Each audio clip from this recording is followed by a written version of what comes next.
Kita faham tak semua rakyat Malaysia mampu untuk bayar down payment yang besar untuk membeli sebuah Proton X50.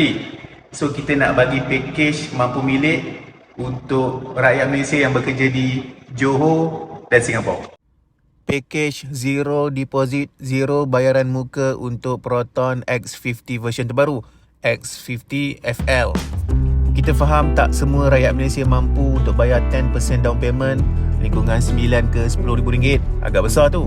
Jadi kita buka package ni untuk permudahkan urusan customer bagi proses pembelian Proton X50. Kita akan bagi rebate diskaun yang besar untuk customer, dan rebate diskaun ni dah cover untuk pembayaran deposit, booking fee, road tax tahun pertama, insurans tahun pertama, down payment dan lain-lain.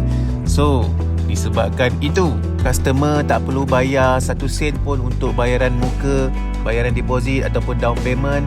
Ambil kereta Proton X50 anda hari ini tanpa mengeluarkan modal 1 sen pun. Bayaran bulanan, bulan-bulan berikutnya baru start bayar. Itu best dia untuk package Proton X50 mampu milik ni. Untuk apply package ni, anda mesti ataupun anda wajib mempunyai dokumen yang lengkap. Mesti mempunyai IC, lesen kereta, lesen motor tak boleh ya, lesen kereta, slip gaji, bank statement.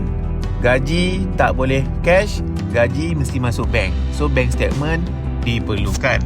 Dari segi kelayakan gaji minimum berbeza mengikut 3 pilihan spek Proton X50. Proton X50 version terbaru ni mempunyai 3 pilihan spek: executive, premium dan flagship. Untuk X50 yang flagship full spec ni gaji perlu lebih tinggi lah berbanding executive dan juga premium. So untuk anda yang dah berminat untuk memiliki Proton X50 idaman ni, ini saya attach business card saya. Boleh screenshot, boleh terus WhatsApp saya atau terus call dan hubungi saya segera. Bertindak pantas, Proton X50 bakal menjadi milik anda.